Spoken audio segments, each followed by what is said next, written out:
ನಿತಿನ್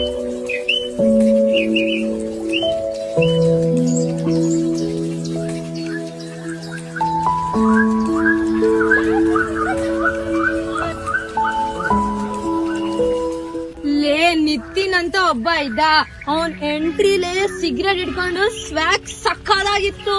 ಹೂ ಕಣೆ, ಆದ್ರೆ plastic cigarette ಅಂತ ಕಣೆ, ಆದ್ರೆ ಸ್ವ್ಯಾಗ್ ಮಾತ್ರ ಸಕ್ಕದಾಗಿತ್ತು. ನಮ್ಮ ಅಮ್ಮಾರ್ ಕುಶಾಲ್ ಪರ್ಫಾರ್ಮೆನ್ಸ್ ಬಗ್ಗೆ ಏನ್ ಹೇಳ್ತೀರಾ? ಬೆಂಕಿ ಆಗಿತ್ತು.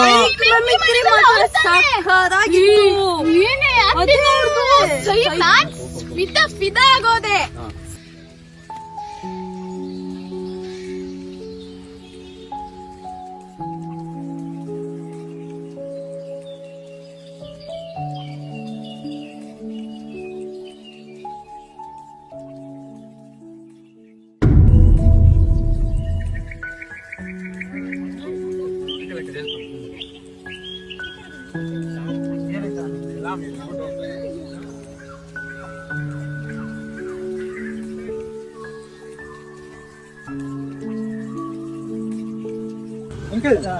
ನೀವ್ಯಾಕ್ ಮಾಡ್ತಾ ಇದ್ದೀರಾ ಅಂತ ನಮ್ಮ ಸುತ್ತಮುತ್ತಲ ಪರಿಸರವನ್ನ ನಾವೇ ಸ್ವಚ್ಛತೆ ಮಾಡ್ಕೋಬಹುದು, ನಾವೇ ಮಾಡ್ತಾ ಇದ್ದೀವಿ.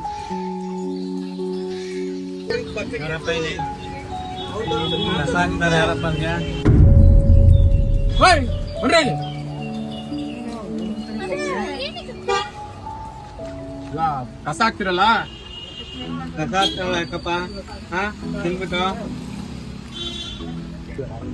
ಗಿಡದನ್ನೆಲ್ಲ ತಿನ್ಸ ಬತ್ತೀಯಲ್ಲಪ್ಪ. ಬೆಳಕಕ್ಕೆ ಕಷ್ಟ ಪಡ್ಬೇಕು ಅಂತ ನೋಡ್ತೇನೆ ಕಸ ನೋಡಿ ಮನೆಯಲ್ಲಿ ಕಸ ಹಾಕಿ ಹಾಕ್ತೀರಾ? ಕಾಲೇಜು ಸ್ವಚ್ಛವಾಗಿ ಇಟ್ಕೋಬೇಕು ತಾನೆ. ಎಷ್ಟು ಹೇಳೋ ಅಷ್ಟೇ ಬಿಟ್ಟಿದ್ದಾರಲ್ಲ, ಹೋಗಿ ನೀವು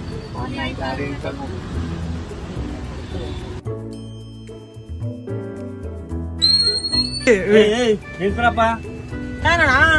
ಯಾವಾಗ್ಲೂ ಇದೇ ಗೋಳಾಗೋಯ್ತು. ಕಾಲೇಜ್ ಅಂದ್ಮೇಲೆ ಸೋಕಿ ಮಾಡಿದ್ ಹೇಳಕ್ ಆಯ್ತದ? ನೋಡಪ್ಪ, ಇಷ್ಟ ಅಂತ ಹೇಳ್ದೆ, ಪರಿಸರ ಏನೋ ಚೇಂಜ್ ಆಯ್ತಾ? ನೀವುಗಳೇ ಹಾಳು ಮಾಡಿದ್ದು ನೀವೇ ಉದ್ಧಾರ ಮಾಡಬೇಕು, ಅವಾಗಲೇ ಪರಿಸರ ಉಳಿಯೋದು.